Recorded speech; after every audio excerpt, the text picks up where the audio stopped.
a certain time ago for the Abbaye aux Dames in Saintes. And that's a very interesting part of my own experience. But then I was asked today to talk a little bit about the basics of audience research and studies. So I hope I will tell you things that you've never heard. And if you already have done some visitor or audience research, you might recognize a lot of things. But my idea today is to talk to you about the basics, about what you need to start.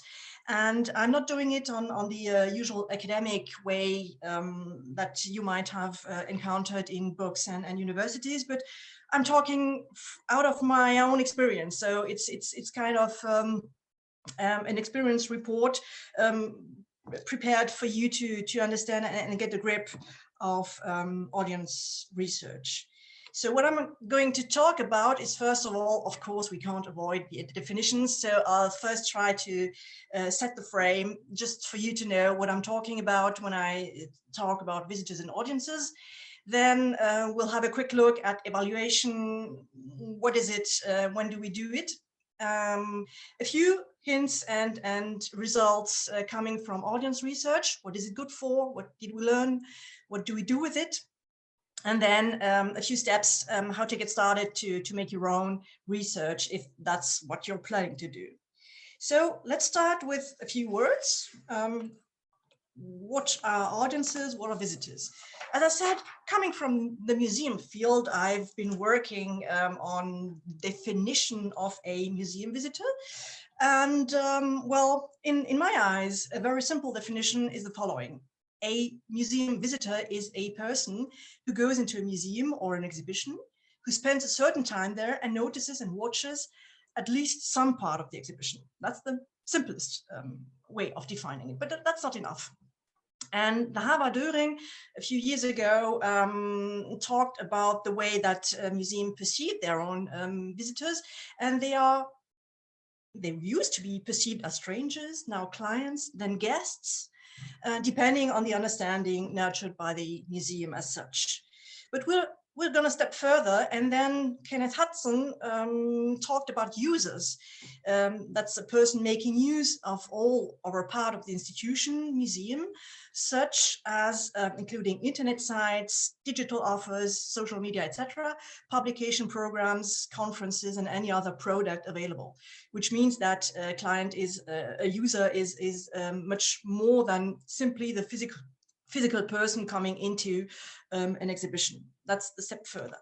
Then, you know, nowadays that we have a lot of things online, so a visitor might be some kind of dematerialized and virtual person characterized by an IP address, and who finds its way, a digital way, of course, to connect with the museum, but not necessarily coming and not necessarily watching any exhibition on the spot and on site. Well, in the best of all cases, a museum visitor is a well-courted addressee of all the activities done by the museum. And that's the way, that's the person or the category community for whom the museum is working, ideally. And if we go a little bit further, the museum visitors might be the raison d'être of the museum. You know that a museum is also made of objects, and collections are very important, but still, if you don't have any visitor, as we've noticed in the last few months, well, it's a bit complicated. So those are the most important things connected to the visitor of a museum. My question is, does it work as well for concert halls, for operas, for festivals, concert organizing? So I made an attempt and looked at it, and I said, well, if you replace the word visitor by the word audiences and look at it from the perspective of a concert hall or concert organizer or whoever playing a field of music, well, it matches. It's exactly the same wording, but just adapting it to concert and music area, it works. So all what I've been saying here is well adapted and possible for concerts and music area. So once again, I will talk about audiences and audiences. What I understand what I've been already describing and what I understand from them.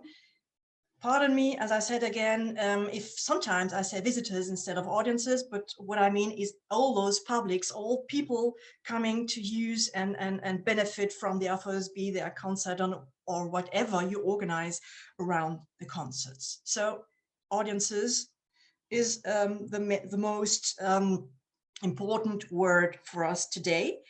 And well, if you have audience, which is becoming more and more important in the way that they are taking into account, then at a certain point there is a new discipline which comes out and arises because you want to know them and because you want to have some information about them.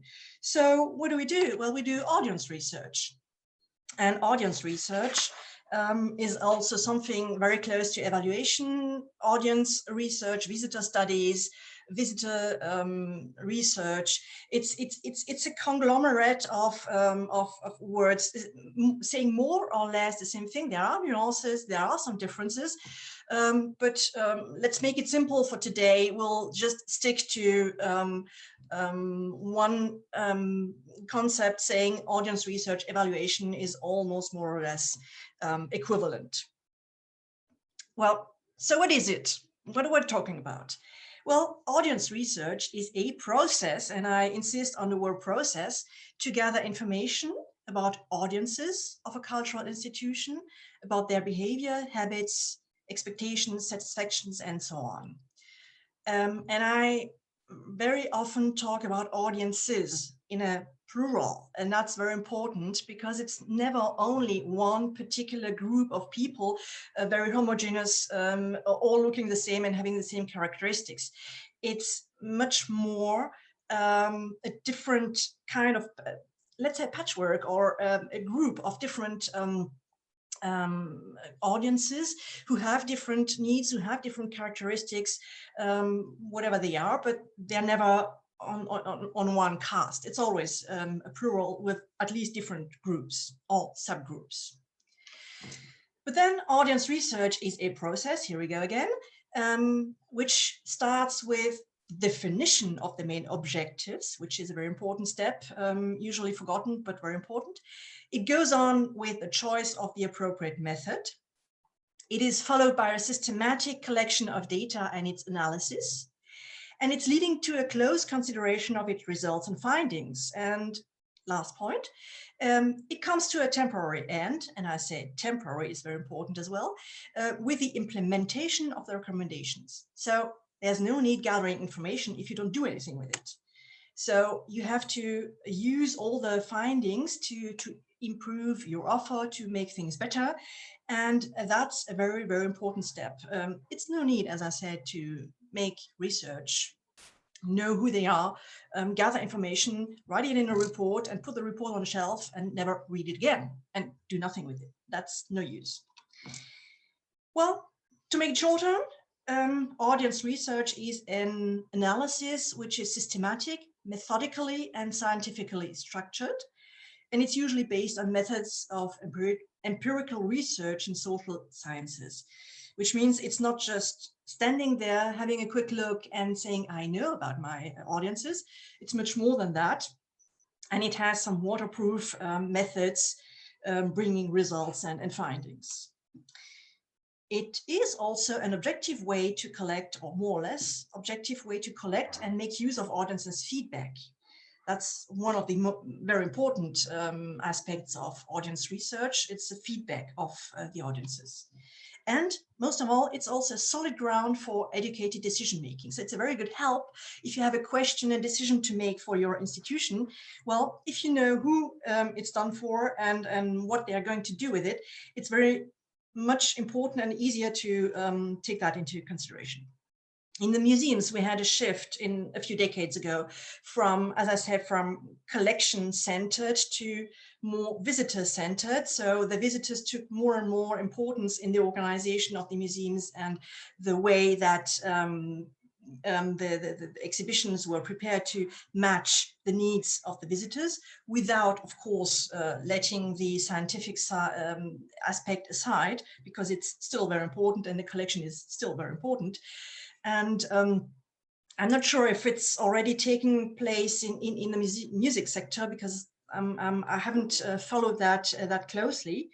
But still, in the museum sector, we had the word visitor orientation, which is a very difficult word to translate into French because we don't have the equivalent actually. So the visitor orientation in a museum is the way that we focus the attention on the audiences and on the publics and the groups making use of the museum. So I was thinking, is that also working in the case of music, concerts, festivals, etc.? Well, audience orientation, of course, is also working in this case. If you put the audiences in the center of everything, if you concentrate your efforts to make the best possible offer or service or concert or quality for the audiences, and it's a condition sine qua non, which is a prerequisite for a successful organization, actually. And audience orientation is a part of the self-conception of the cultural institution. The more attention you give to the audiences, the better you will serve them and the better you will be in your own offer. It also presupposes to be open for new ways and methods. It's always a risky possibility that something goes wrong. You're trying new ways, you're trying new methods, but it also brings a lot of information and of satisfaction, actually. It is a prerequisite for absolutely everything the cultural institution does, which means that even choosing the program, proposing different things to your audiences, means that you always keep in mind how the audiences might react to things and prepare it for them so that they have the maximum use and benefit of it. And it's also the key to developing tailor-made offers, including those for new audiences. That's what we would say audience development, which is the topic of the next conference, actually. So I won't go into that too deep. So ideally, audience orientation is also something that is growing inside the organizations, and that more and more people working in those organizations and cultural institutions will keep in their mind and use it as a normal way of working. It's not there yet, even in the museums where it started, I don't know, 30 years ago. That didn't reach all the levels of the organizations, and we still have museums which are not very visitor oriented. But nevertheless, it's growing and it's taking more and more importance. And the thing is, it takes time. It takes very much time to reorganize the whole work of an institution, be it a museum or a concert hall or whatever, to orient and take the audiences as a focus in the middle of their own work. So what happens if an institution works towards their audiences? Well, there's a certain virtuous circle which sets in. So let's start with the audience orientation. You want to make the best offer possible for your audiences. So what do? You do research in order to know your audiences and know what they need, what they expect, who they are, and how they respond to your offer. And with your growing knowledge of your audiences, you also have some feedback about their own reaction, what they need, what they want, what they expect, etc. So you do evaluation to get the feedback. If you have the feedback, you have more information at hand to implement and to do many interesting things for your audiences. And then you have the implementation of those measures, which means that you are dealing with your audiences and working for your audiences and working towards your audiences, and then you become even more audience oriented, etc., etc. So it's a virtual circus going on all the time and helping you simply to get better and more successful and offer very nice experiences to your audiences, which is actually what they want and what you want. But there's a time frame actually. So there are a lot of different possibilities. If you talk about evaluation, there are a few methods, and you've seen that we've left the definition of audiences to come to the part of methods and evaluation. So there are, as I said before, several empirical social sciences methods used for evaluation, and there are a few more that we use in museums. They are not always how could I say, valid for concerts, for instance, but you have actually basically two different times or three different times to work on evaluation. The first time is before the project. Actually, if you have a new project idea and you're planning and working on the concept, you're not there actually, but you might need some information to have a look, for instance, at what others have been doing, other festivals, for instance, and how did it work. So you make a comparative evaluation. The other possibility is to ask directly the target groups, the future audiences, the future spectators, festival goers, whoever, what they think about the idea you have, and that's the front-end evaluation, and that's a very important, unfortunately not very often used, but it brings a lot of information, and it's very great help for decision making if you have if you are in the planning of a project, for instance. But then you have all the answers, you have prepared your concept, you have done all you need to do to propose it to the spectators, concert goers, festival goers, whatever. And then it starts. That's your festival, your concert, etc. And then, of course, you can have another type of evaluation, and that's the more common evaluation that we very often use, and that's what you usually say as visitor research, audience research, whatever. It's the summative evaluation, which is the one you make when the offer is there. For instance, during the festival, for instance, during the exhibition, for instance, during the concert, not during the concert, but just before, just after the concert. And that's the one you usually associate with questionnaires and surveys, for instance. That's not the only possibility, but that's the most common one. And that's the one that you usually use for when you do visitor or audience research. It's usually the summative one, which is coming, I would say, almost too late. It gives you information about the offer, the festival, for instance, but it's too late to change things during the festival, because you have to gather the data, analyze it, draw the conclusions of it, and by the time you've done that, the festival is over. So it gives you information about what you should do or shouldn't do for the next one, but for this one, it's too late actually. So you have also to be careful not to use all those outcomes in a general way, saying that's the truth about all festivals. But still, you would have to adapt and for the next one, make it better. And that's the summative evaluation. So the last time where you could do an evaluation, and that one is very interesting as well. Well, it's anytime. If you go outside your institution, outside your concert hall, your festival, etc., you might also want to know who's not coming or who hasn't been there and why. You might also want to know what they would be interested in, if they are interested in something. And so you do a non-audience research. A non-audience research doesn't mean that you exclude everyone who has ever set a foot in your concert hall. It's just going outside the institution and ask the people around, be it in the city around you or wherever, but it's going out and try to find out what the barriers are and why is it they don't come, or what would they be interested in for them to come.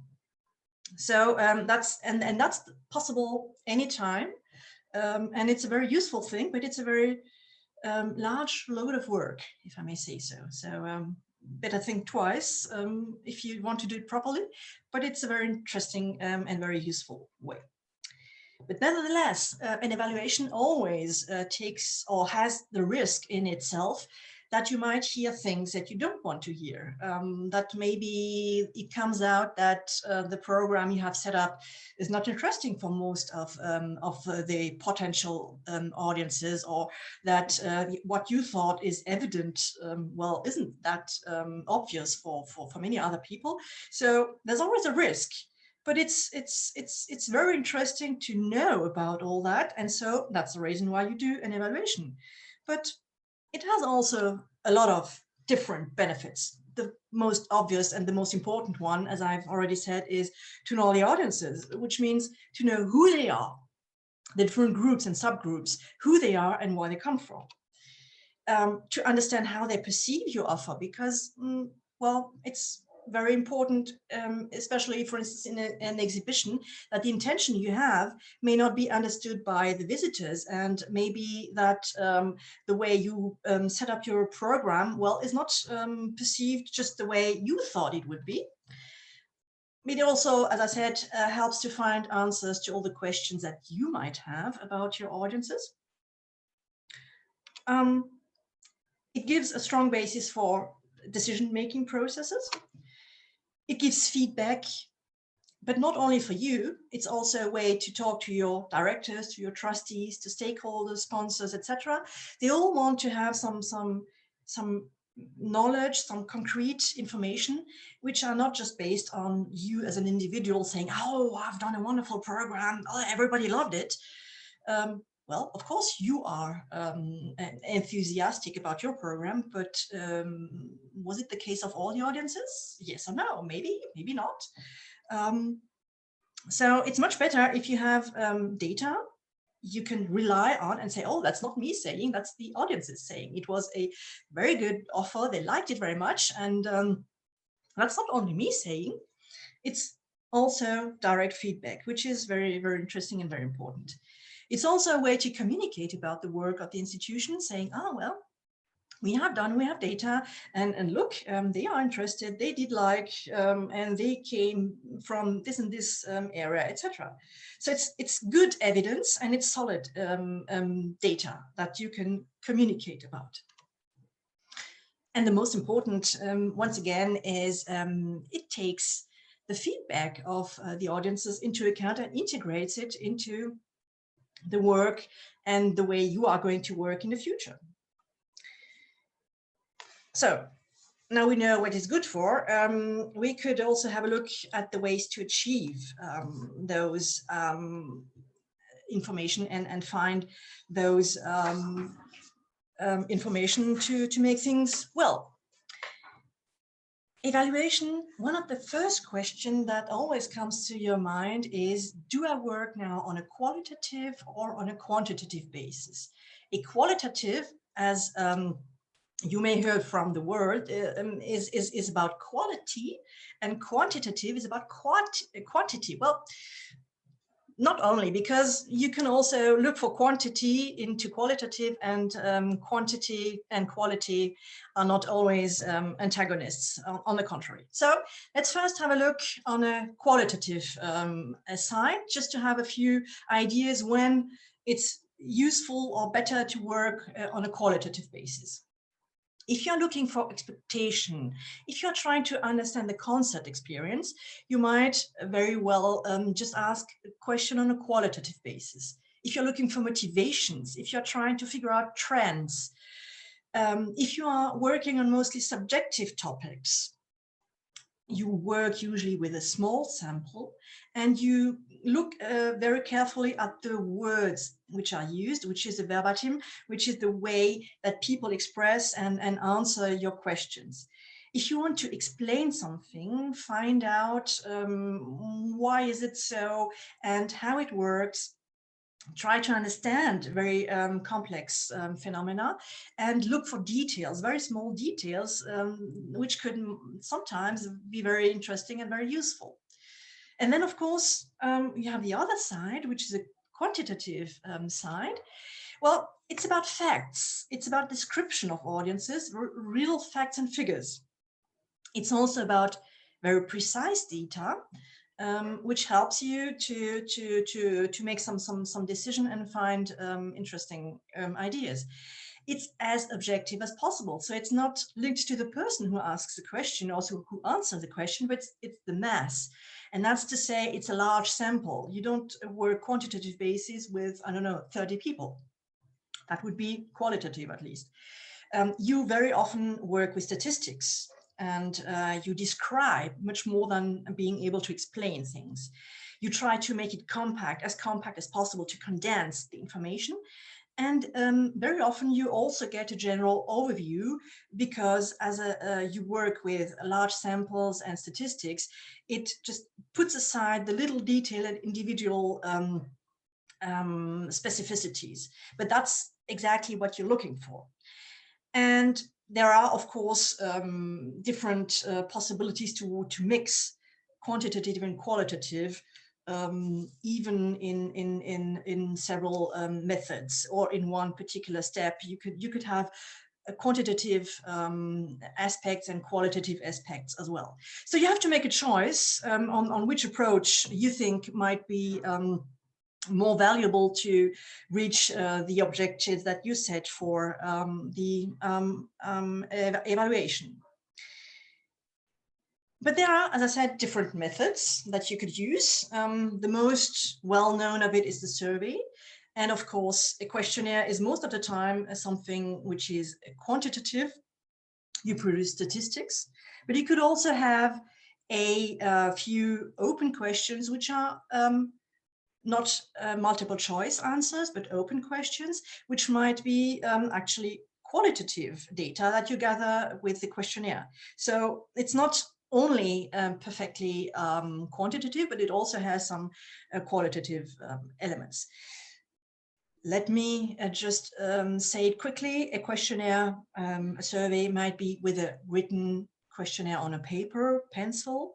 That's the traditional way of doing it. You could also have the questionnaire, but with an interviewer who asks the question and writes down the answers. It takes a lot of time. It takes a lot of people, volunteers, whoever to ask the questions. But it's a very efficient way to work as well. And nowadays, of course, we can't avoid the online questionnaire possibility, which is also very popular in those times, but not necessarily what you need to work on. That's always a question of choice.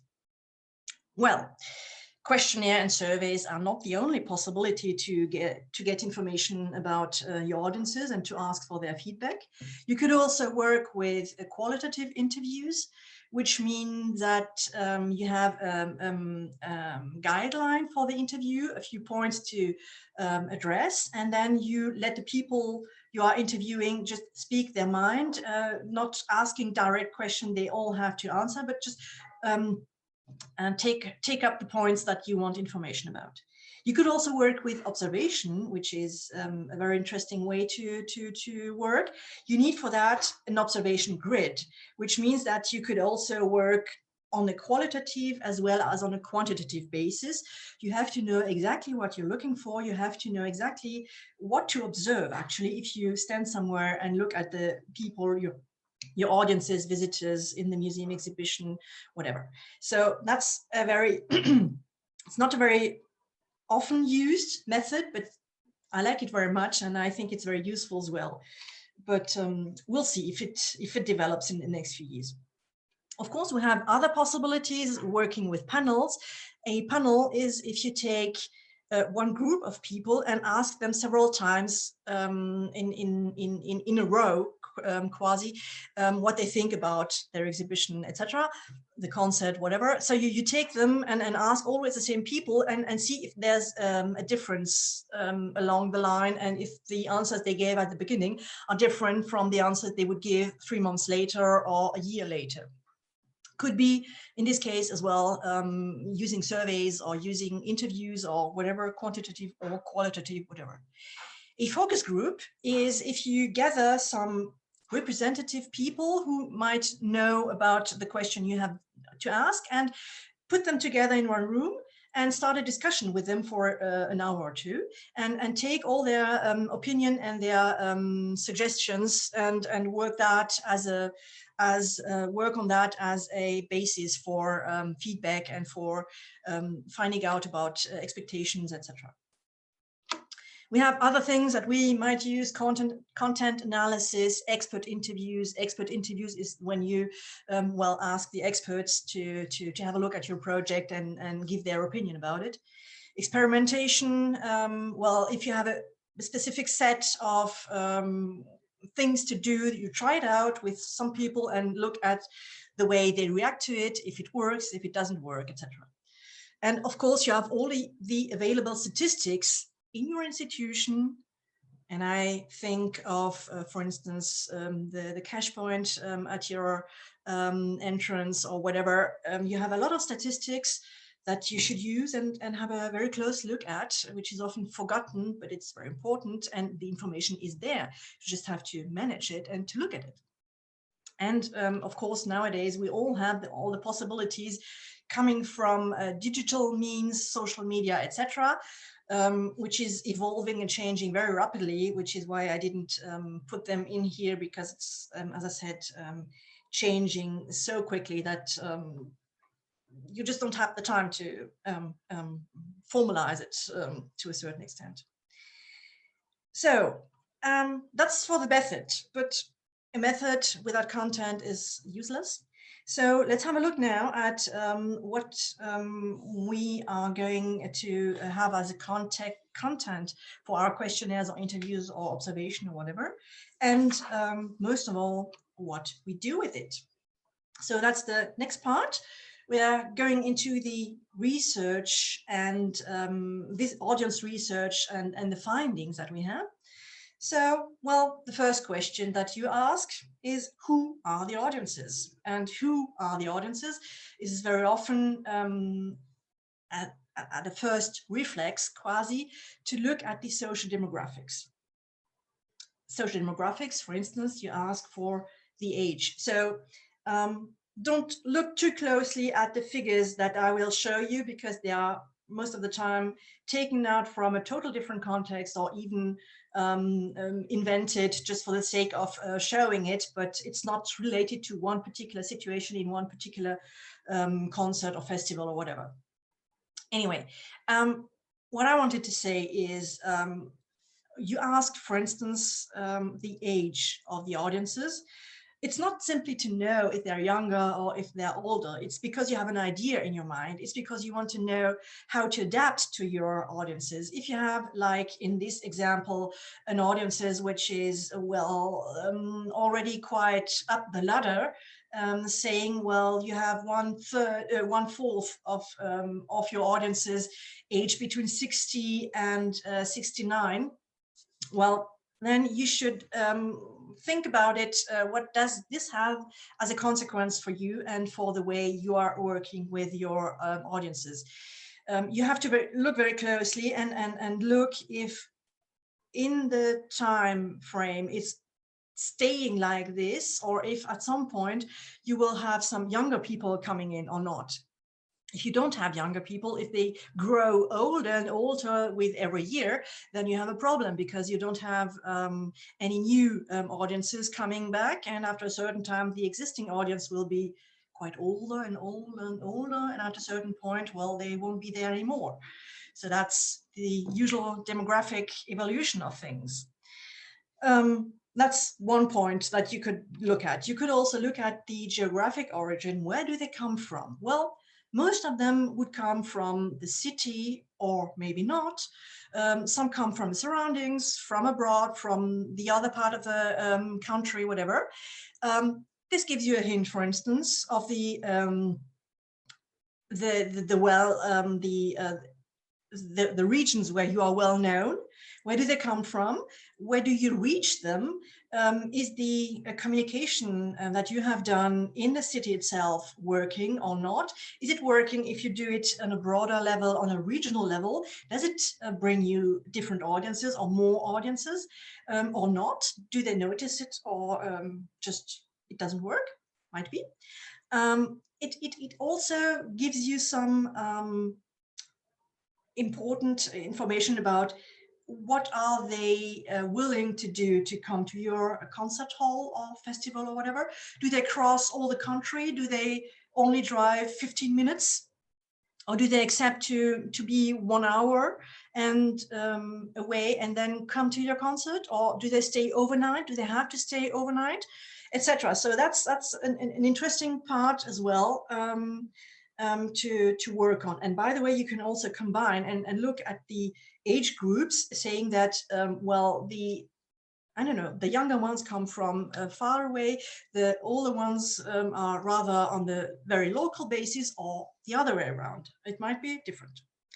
You also usually look at gender, and well, you know that in the average population, it's almost 50-50. It's not exactly, but almost. So if you have much more women than men, well, you know that you would not address men and women in the same way. You don't talk in the same way to both women and men. And if you make, for instance, communication campaigns, all the marketing people will tell you, well, there is a difference in the way you address rather female, rather male persons. Anyway, you could also have a look, for instance, at the a company. Do they come alone? Do they come as a couple? Do they come with their families, which is probably not the case in the most concert situations, but sometimes in festivals. And well, in this case as well, you don't talk the same way to the people if it's a family rather than one single person coming all alone to listen to the concert. So there are several possibilities. Of course, it's not limited to age, geographic origin and gender, or family as a company, but still, it's very important for you to know who they are and what are the main characteristics, just simply to develop your tailor-made offers for one particular group with its particular needs. There's another thing very important. If you know who's coming, you also know who's not coming. And that's also a very important way to understand, did you reach the groups you wanted to reach or not? And if not, well, how do you do to reach them? What is missing for them to come? And that's exactly the topic of audience development. You can, as I already said, already mentioned, develop your communication in a more efficient way, and actually, for instance, using larger letters and clearer contrasts. If you are talking to a group which is rather elderly people, and you could take a different graphic design if you talk to a younger group, etc. But that's pretty obvious, and you know it already. But there are other possibilities to concentrate on the audiences, and then look at different ways they use well, the circumstances, the habits, the behavior inside your concert premises, inside the festival premises, etc. For instance, you could very much benefit from knowing what they are coming for.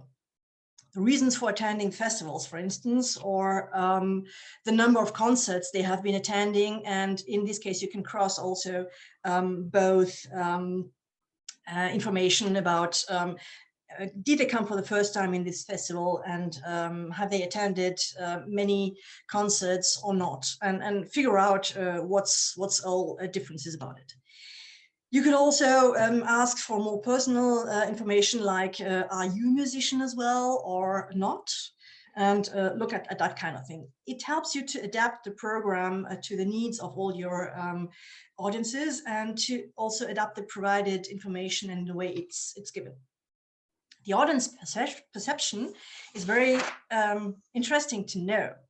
And here you have, for instance, the satisfaction of audiences. And if you ask a general question, well, did you like it? Are you satisfied? And then you have answers like, in this case, highly satisfied, satisfied, well, quite satisfied, and not really. Well, what do you think? And now just think for a few seconds. Would you say that's a good result if you have 77% of your audiences happy? Do you think, if you say happy, I mean the highly satisfied and the satisfied ones, do you think that's good? I don't know. Let me just give some hint. If you have 77%, it's a bit more than 3/4. It means that 1 out of 4 of your audiences comes back home and says, was it nice? Well, yes, could be better. That's not enough. That's not enough. It's a general unspoken rule that you would say 80 to 85% of really satisfied people is the minimum you should reach. What's above is very good, it's okay, but 70 or 75% of people happy, it's not enough, because it means that you still have, as I said, 20, 25 or 30% of your audiences saying, well, that's not the best way to make a start with word of mouth, for instance, which is very important for gaining visitors. You could also have a look at a very particular way, not only just general satisfaction, but look at different aspects of it. And let me just say, friendliness of staff is always very popular. It's always, or very often, very good.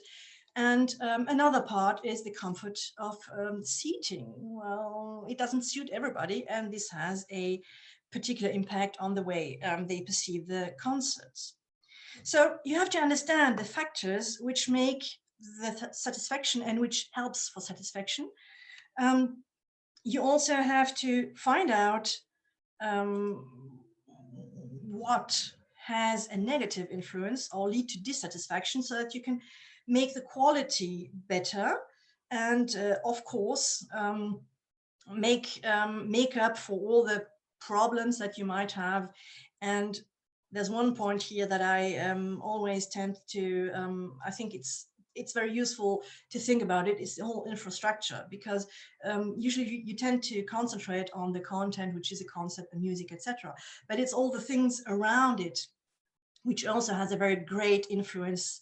If they don't sit well, if they don't sit on a comfortable way, they will spend the whole concert thinking, oh, my back is aching, etc. And they won't enjoy the music as much. So just think of that kind of things. It also have a very strong influence. You have to find remedies, improvements wherever it's possible, but you can't change everything. You can't push the walls and double the number of toilets, for instance, even if the queue is long. But you have to find ways to compensate for what you cannot improve. And of course, then you build on your strengths and try to deal with your weaknesses. You can't, as I said, alleviate everything, but at least try it. So let me now make just a little turn back into the museum world. I would like to understand what the audiences, let me give a few examples, and let me show you what it brings to understand all the audiences and their behavior. Just imagine there is a room. There's one door to enter this room, and there is no particular information about where it starts and what you have to look at first. So what happens? What do you think happens? If you could just use the chat and say, what do you think happens if you're standing in front of this door, walk in, what happens? Where do you go? And if you just make your guess or say what would you thing happens in this case.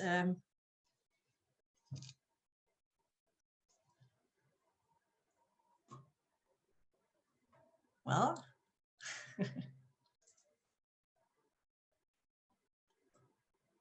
people who turn left, go far wall, chaos. Yeah, look around and just don't know where it starts. Well, go to the most interesting picture, probably, but you have to spot it and identify it as such. Ah, the quietest part, maybe. Well, there is one visitor researcher. It wasn't called that at that time, but I think it's in America. Edward Robinson, 1925. It's almost 100 years ago. Well, he made observation and said, it doesn't work. He doesn't want to. Yeah. 82% of every people going into one room goes first on the right side. It's working in an exhibition, in a concert hall, in a supermarket, wherever you go. If you don't have a direction or any information saying go in this direction or go there, if you have the choice, the free choice, well, 82% turn right. And it's working in Europe, in, I don't know, India, Australia, America, wherever, Africa. It's just simply a fact that we don't know why, but it's like this, they turn right. So if you want them to turn left because the most important thing is left, you have to, I don't know, put a direction, a sign, whatever, to tell them, well, turn left, because otherwise they will start from the wrong point. That's one of the things you have to know. If I may interrupt you, there's one question directly linked to this, which is whether this is the same in England. Yes. Yes, it's the same in England, in Australia, in India. It's not linked to the left-hand side and right-handers and left-handers. Had nothing to do with that. It's all around the world, and it's in several directions. It's just probably the way our brain is working, and it's, well, you have to know it, and it's not complicated. But if you don't want them to turn right, then put a sign, and they'll turn left. That's it. We have another thing which I thought very interesting. Behavior patterns, and I haven't seen them for music yet, but I'm sure you'll find some if you look for it, and in your own organization. But let me just give an example from the museum world. We have two visitor researchers who have made some patterns and gave the information about that, and that's very nice and funny. So you imagine you have an exhibition, and well, we have 4 different possibilities of using it and looking at it. You have the ant, so it's a bestiary, so it's with characteristics of animals. Well, the ant goes in and looks at every single picture and reads every single label and every single text, and very methodically and structured looks at everything, and does the whole way, and goes out of the room and goes to the next room. So that's a very motivated, very structured, and very methodical way of looking at exhibition. You don't miss anything. The second possibility is the grasshopper. This one hops in, looks occasionally at this picture, that picture, and not very concentrated, not exactly motivated, and after a certain time, very short time, goes out. Misses 3/4 of the exhibition anyway. Then we have the butterfly. Well, the butterfly is very interested and goes and flies here and back and looks at this picture and then the other one, and oh, that's a nice one, and I come back, and it's very interested, looks for something, but it's not very structured and might miss what he's looking for. And the fourth possibility is the fish. Well, it goes in, slides and glides and goes away, and off is it. So there's no motivation, doesn't look for it, and well, is very far away and didn't really look at the exhibition actually. So one setting, 4 different possibilities of looking at it. So you have to figure out all the relevant behavior patterns that you have in your own institution, and develop the concepts that work. So that was just an example, because I think it's very nice to look at and easy to explain, but you might find totally different ways and totally different things. You have to learn about it, which means avoid mistakes. If the most important thing for your exhibition is a chronology, for instance, well, then you have the aunt, which will notice that, but all the others won't. So you have to give the others some information that they won't miss it. And you have also to understand the difference between the intention, as I said, the chronological parcours, and reception, the way they look at it, and do they notice that it's chronological, by the way. So there's always a difference between both. The very special case about front-end evaluation, and I'll go quickly on that. It was an exhibition about late Middle Ages in the Upper Rhine Valley, and we had the task to find out what the visitors have in mind when they enter such kind of exhibition. So we made a front-end evaluation inside a museum, but not in the exhibition because it wasn't done yet. And we found out that the association with Middle Ages is tournaments, knights, troubadours, and darkness, which was exactly what the exhibition was not about. So the museum reacted in writing an introductory text saying, well, we're not talking about tournaments, knights, troubadours, and darkness, but about other things. And the audiences would expect to have objects to touch. That wasn't foreseen in this exhibition, so the museum had to develop some hands-on very quickly in a few weeks' time, which was a very successful thing to do. And one of the topics was the church. Well, was not very favorite, and all the visitors said, not very interesting. So of course, it was not a point and not at a discussion to skip that topic. But the museum had to find very interesting ways and be very creative to make that particularly interesting, much more because people had a prejudice against that. So what's it good for? Well, you work again on your weaknesses and build on your strengths.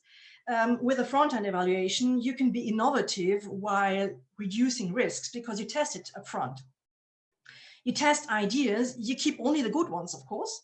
And it's a very good help making decision because sometimes you just have to ask the ones who are going to look at it or to listen to the concerts what they think is better for them. And you include audiences' needs, wishes, etc. in development of what you do. A very last one, it's a scientific approach. We've done a concert,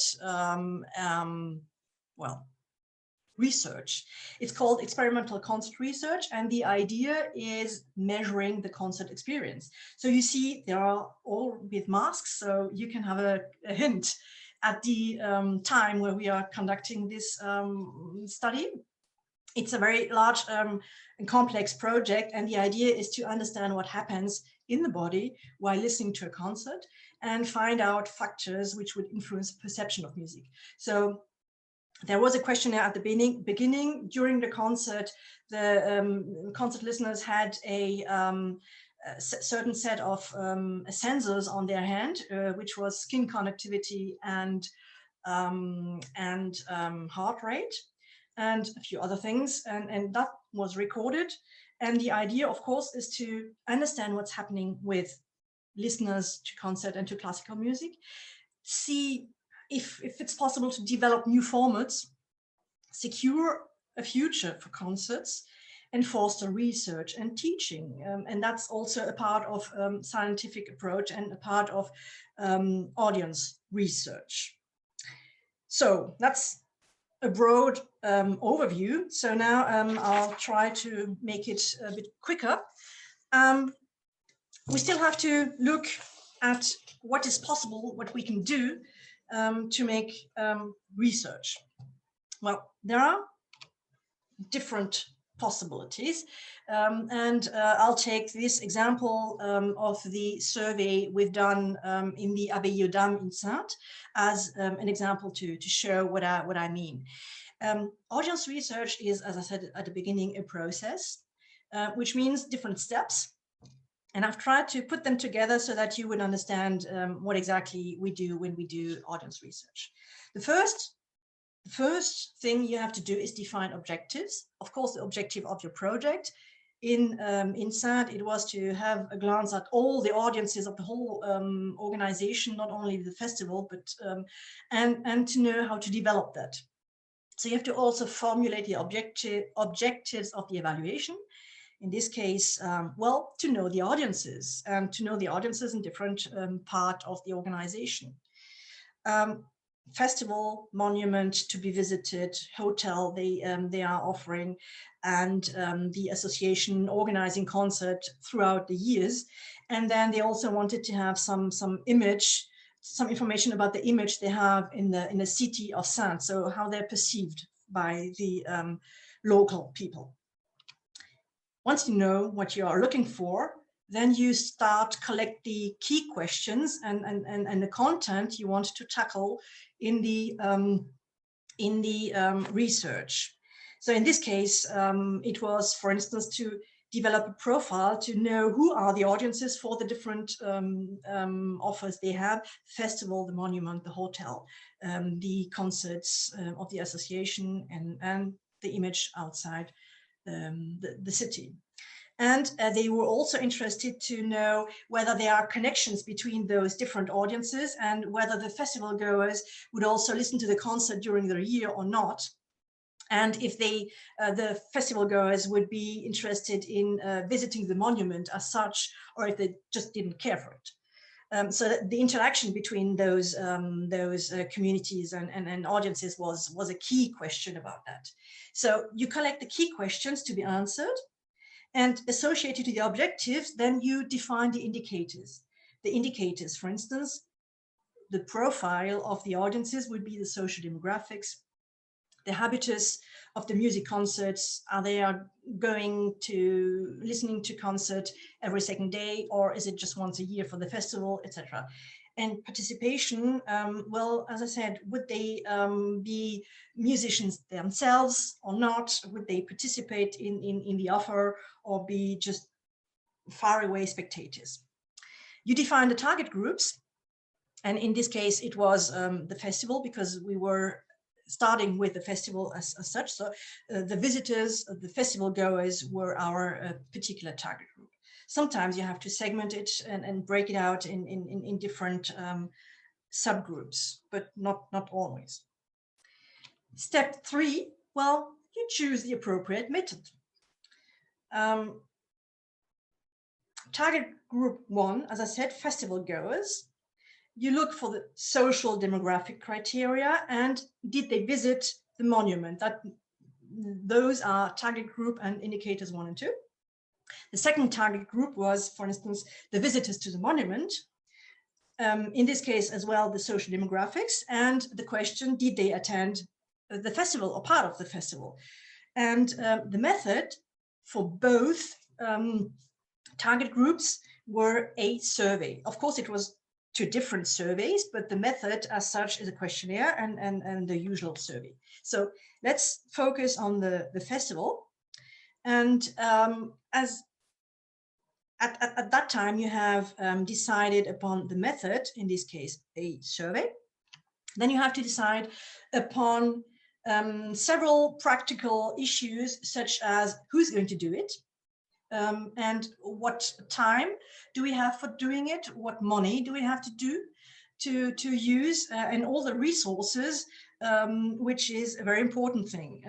The budget, as I said, has to be calculated upfront so that you know how much money you have available and how much resources you can put in this project. The time frame, well, in the case of a festival, the time frame is the time of the festival. In an exhibition, you have several months usually to work on, but for a festival, you have the few days of the festival, and you shouldn't miss one of them. The equipment, the team, and for all of that, you have to make a choice between internal and external resources and possibilities, which means that, of course, the budget and the finances is coming from internal resources, but Do you have the know-how to make a survey? Do you have the possibility, the availability of your people, your team to make the survey? Do you have someone who's working on statistics and etc.? If not, then you'd better take someone from outside and ask someone from external point to do the research. So on the one side, to give you a few hints for the decision making, if you have the ability to do it yourself, the know-how to do it yourself, then if it's a learning process inside your organization and you want to settle that in the organization as such, then it's very useful to do it inside, especially if you need some insider knowledge. If you, on the contrary, do not have the know-how, do not have the availability that you need, because it takes a lot of time and it's a very huge load of work. If you need someone neutral to give information, objectivity, a fresh eye on something, then you'd better outsource the research and the evaluation, or the survey in this case. Well, once you've decided that, you have to decide on the operative procedure. Why or how exactly are you going to do it? You have the content, you have the resources, you know who's doing it, and then you have to decide exactly how to do it. For the festival in Saintes, what we do were to decide, for instance, where to stand to talk to the festival goers, at what time, where do we have the logistics, where do we find the questionnaires, where do we give them back, and organize a box for giving them back, etc. So it's all the concrete details, how it's going to work and who's standing where and doing what and how, and who's involved, and organize the whole thing actually. Once you've done that, well, you have to work on your instruments, which is in this case a questionnaire. You know who is it for, you know which are the indicators and the content, you know how to use it. And then you have to decide about which data finds the way in which item finds its way into the questionnaire.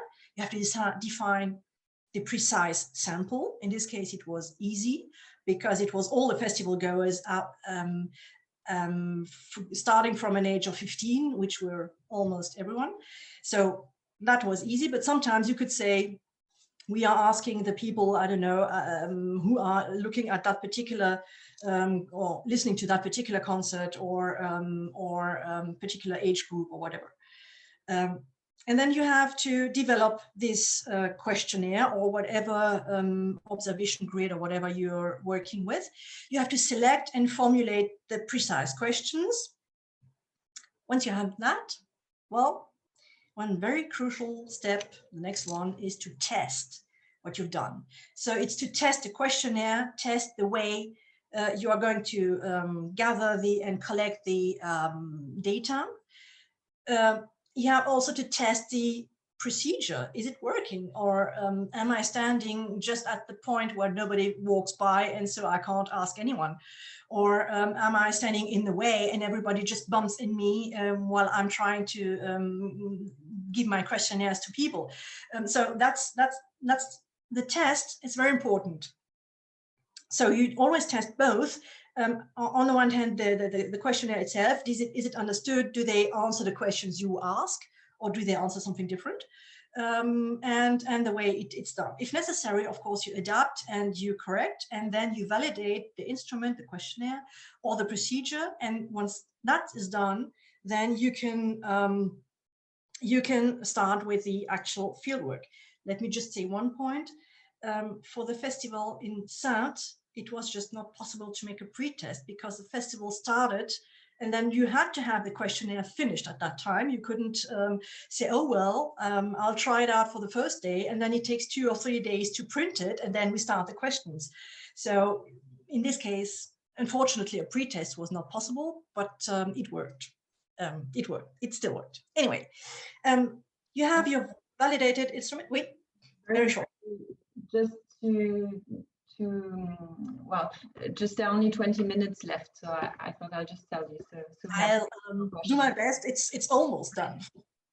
Okay, so the pretest.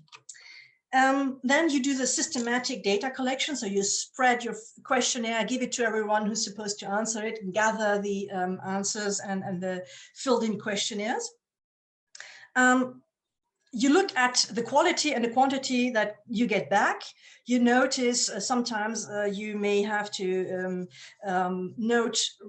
document what the possible biases are. If something happens during that particular time that may have an influence on the way the people would answer the questions. You look at the way you reach the target groups. If you notice that one part of the target group is not addressed, then you should react just at that part and do something to to make a correction and do it better and get all the data you need. So you have everything now. In our case of the Sand Festival, it was something quite large, but then you have to prepare for the data analysis, which means that quantitative and qualitative data is not exactly the same way of working with, but you have to prepare the format for the data analysis, be it the statistics, the way the code plan, the categories, define the database form, the way you are going to type it in, etc. You have to prepare the data as such, sort out all the questionnaires which are not valid for whatever reason, correct if the postcode they have been writing is wrong, and stuff like that. And then define the whole coding procedure in case you're working with statistics, all the categories and the analysis stream, the way you are going to look precisely at your data. That's the typical way, using empirical methods to work with. Statistics and analysis, well, you produce a lot of statistics. The most of the time, it's just counting how many people did answer which question with which item. You try to make classification, you try to build categories, you try to look for the idea and the way the people answered. You make a selection of the data. You make cross tabulations, you look at significance, you make tables, etc. And of course, if you work with graphics, you do the charts and the pie chart and whatever you can use to, as I showed you before, to make this statistics understandable and useful for every people who is going to look at it. Well, in our case, we had in SAND, we had something like 1,000 or so questionnaires to work on, and after a certain time you have to make a reporting and communication about that. So I wrote a report. It was something like 91 pages, 100 charts, 10 tables. So it's a lot of information on one spot. You have to write them down, keep a trace of it, make sense of it, and communicate that. And that means write a report, make the presentation, communicate to your staff and your colleagues, the project partners, the team, the directors. The trustees and sponsors and stakeholders are usually very much interested as well. And sometimes you send the information to respondents of the survey. That's rather seldom nowadays, but it sometimes happens. Sometimes you use it for external communication, press statement, conference publications, etc. And then the last thing, you have findings, results. It's all written in a report. You have made interpretation and recommendations, and now you have to look at those recommendations, select the ones you can use, select the ones which are useful and feasible, and then implement all that, because otherwise it's no use. As I said, just put the report on a shelf doesn't help you. So you have to look closely at it, except that you might have to change things, even things you like but other people don't like, and implement the recommendations. And it's not always easy, but you should try. And once you've done that, well, then you evaluate again, and the whole thing starts from the beginning, which makes it a wonderful job to work in, because there's always evaluation and evolution, so that it changes from time to time, and you see that you're getting better and better and better. So that's the way I would encourage you very strongly to work on audience research. And then I say just thank you for your attention. And I would like just to open the floor for all the questions you may have in French, in English, in German, whatever. So do we have questions? Many thanks, Sven, for this very interesting presentation. Actually, so there were a few comments in the chat, especially when you mentioned the different ways the people take when they enter an exhibition. There was one comment at the very beginning, which I'll just repeat, and then maybe if people just want to ask questions openly, you can also do that. There was a comment by Jan Boisman, who's a museum director himself, who wanted to slightly object to the visitor being the sole raison d'être of a museum, as there's also the collection to preserve. He wrote that there's a discussion going on with within the museum world on this theme. Yes, I say is a raison d'être. It's not the only one. For some of the museums, it's one of the main ones. For the other ones, it's second to collections, but it's changing all the time. And yes, there is a discussion, and it's a work in process. Let's put it that way. And in some museums, it's still the collection which is more important than the audiences. In the other museums, it's the audiences which is the first thing in the minds of the curators, but it's not always the case. Thank you. Debbie Coates, maybe you just want to ask your question directly if you want to take the word. Hi, so I'm not a marketing person, for ignorance, but I wanted to ask whether you have direct experience of analysing social media statistics, and if so, which software or methods would you recommend for that? I haven't done that actually, because I usually work with the visitors or audiences as such, and not through the media channel. So I'm sorry, I can't give you some hints on that.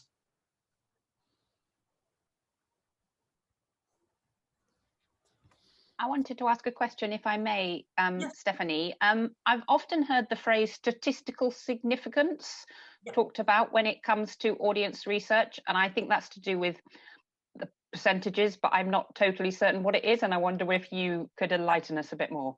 I can tell you that. If you ask two questions, the one question would be the, I don't know, gender, and the other one, are you here for the first time or the second time, or frequent visitor? You have these two questions. You can cross the answers and look if the I don't know, if the men come for the first time, or if the women are rather coming for the second time, etc. So you have a statistic saying that from this particular group, the men come first time, second time, or frequent time. So you look at that. So you have a spread of all the statistics in your table, and then you have the significance, which is a well, it's a formula that you have in the background, which quite complicated thing. It tells you if this spreading that you have in your table is totally due to chance, or if not. And if there's a difference about what these statistics should give, if there's no reason, if just by chance, then you should have, I don't know, half of the men coming for the first time and half of the women coming for the first time. If it's not the case, then there is a link between the two items, between the gender and the fact to come for the first time, to be first visitors, or to come for the second time, or to be there every second month. So the significance tells you that there is a link between both items, between both questions. It doesn't tell you what link, but it tells you it's not the statistical spread that you might have if nothing were connecting both items. And the stronger the significance is, the stronger is the chance that there's a link between, and there's a reason why this looks like the way it is. So that's the significance. It gives you the difference between pure chance and a link between both items. Is it clear? Does it help? Yes, thank you. I think it does. But but I suppose my question is then how would you know what the baseline is? You know, what you would expect if it was pure chance. Well, that's the statistics program doing it.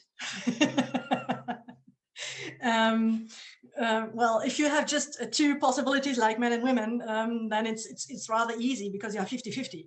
But if you have more complex things, then it becomes a bit complex. Yes, but that's the statistics program doing it. That's why it's very difficult to work on the statistics, usually using Excel, for instance, because it doesn't have this statistics background. And so we use other programs like SPSS, for instance, or several other programs, but they make the whole statistical spreading and look if it matches to the actual reality. And if there's a difference between both, they calculate the way, and that's a significance. Thank you. You're welcome. So, other questions? I had a question, if I may. Yes. I was wondering if you see a certain, I was thinking when, especially in the beginning, you were speaking about how we have an audience that shows up, and we have opinions of people who are maybe not showing up because they don't visit, or because they are giving subsidies, for instance, or there are other kinds of stakeholders who don't have an interest in coming to the thing, but still want to know how you're doing. I was thinking about big commercial companies. They would never put out a project without talking to everybody who could possibly buy it. So they make a focus group, I suppose, but that is very costly, I imagine. It's very expensive to talk to a random number of people who can say something statistically relevant about your project. Do you still think there's something to gain from that for a cultural organization, to not just talk to the people who show up, but to branch out and maybe shift money away from that research to more broader market-based research? It depends on how burning the question is for the institution. If the main question is, why don't they come? What's the barrier? What is it that refrains all the people to come? Then you should go out and ask, because those who are here won't answer this question. They are here. So there are some information that you can't find, you can't get, asking only the people, be they visitors or audiences or who are showing up. Yes, it is costly, but it's not more costly than visitor research or audience research. It's the same kind of method. So, but the only thing is you don't have the same infrastructure, because you don't ask inside the, I don't know, the entrance hall or whatever. But you go out. But the method is similar. Let's put it that way. In my experience, focus groups are a possibility, and in my experience, we've done several question surveys outside, non-visitor surveys with interview questionnaires, which means that you send out someone with a paper questionnaire, and this person would ask a question and write down the answers of the respondents. So it's not themselves writing it, but it's an interviewer. Well, yes, it takes time. Yes, it takes money, but it gives a lot of information. And there is one thing that we should not forget. If we are working in an institution, let's say a museum, for instance, I am convinced that a museum is a wonderful thing. And I am convinced that a concert hall is a wonderful thing. If I'm working for a concert hall, well, I like music. And I should be enthusiastic about my own institution.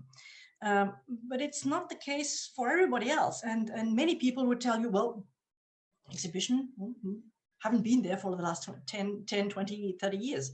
Or maybe they would tell you, well, I don't know about the programs. If I knew what they are offering, maybe I would come, but I don't know, I don't get it, I don't hear anything about it. So it's a problem of information. It's not a problem of lacking interest, it's a problem of information. And then you would ask, well, what are the means where you get your cultural information from?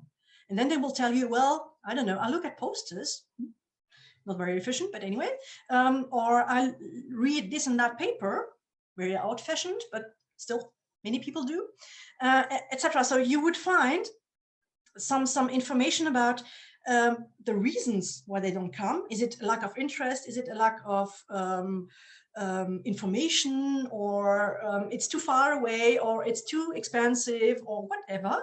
And then you can react to that and try to find out a way to respond to that particular problem or barrier, or try to lower it down or whatever. So yes, it's costing a lot of efforts, but it's rewarding sometimes.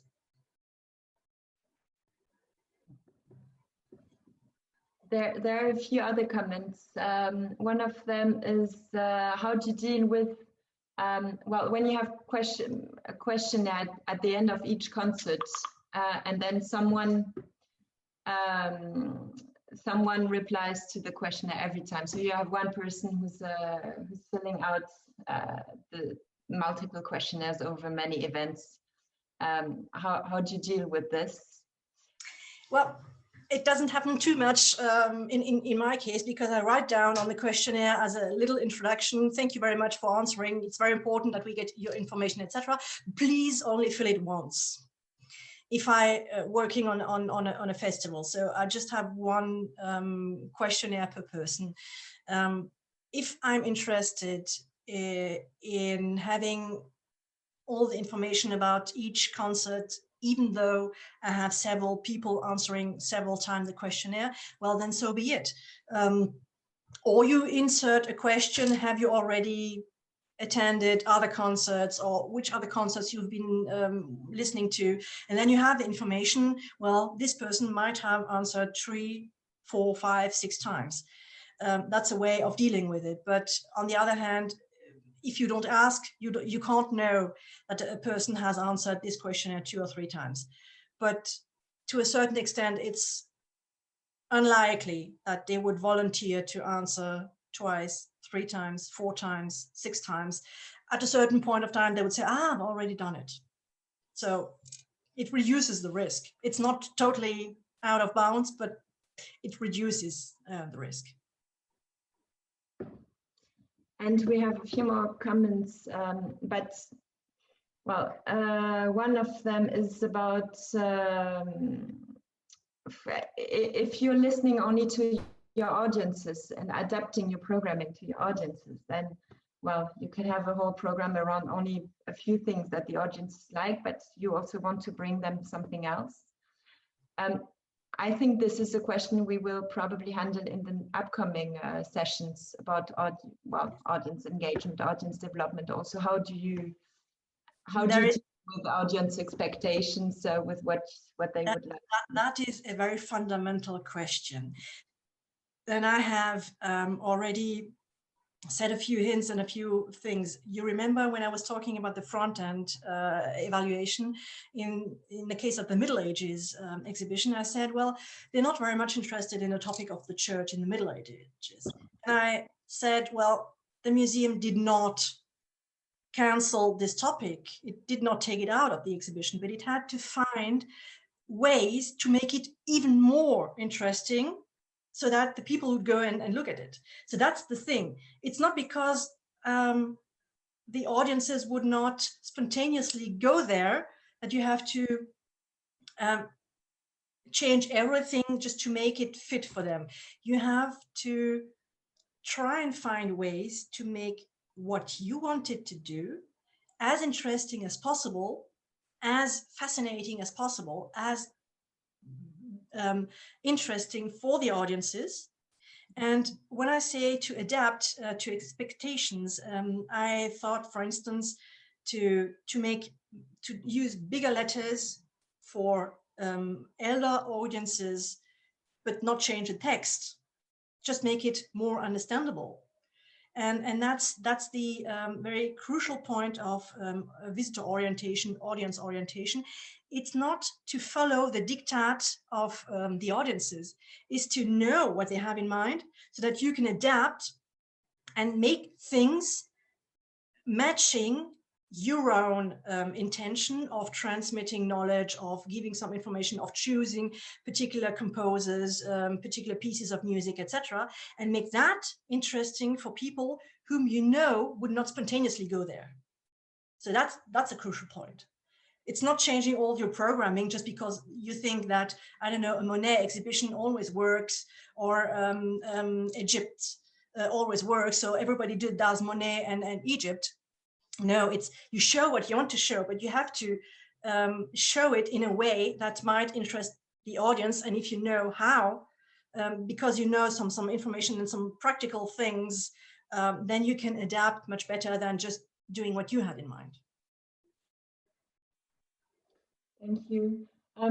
We will have to stop soon, as it's 12.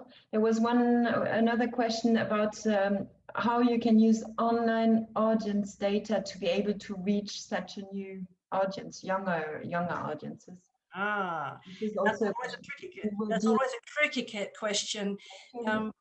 Well, a few years ago, I mean, I think the COVID pandemic has changed everything in this area. So we don't have some evidence of how it's working or not working, because it's just simply, well, in the middle of it, and we don't have enough evidence to say it works or it doesn't work.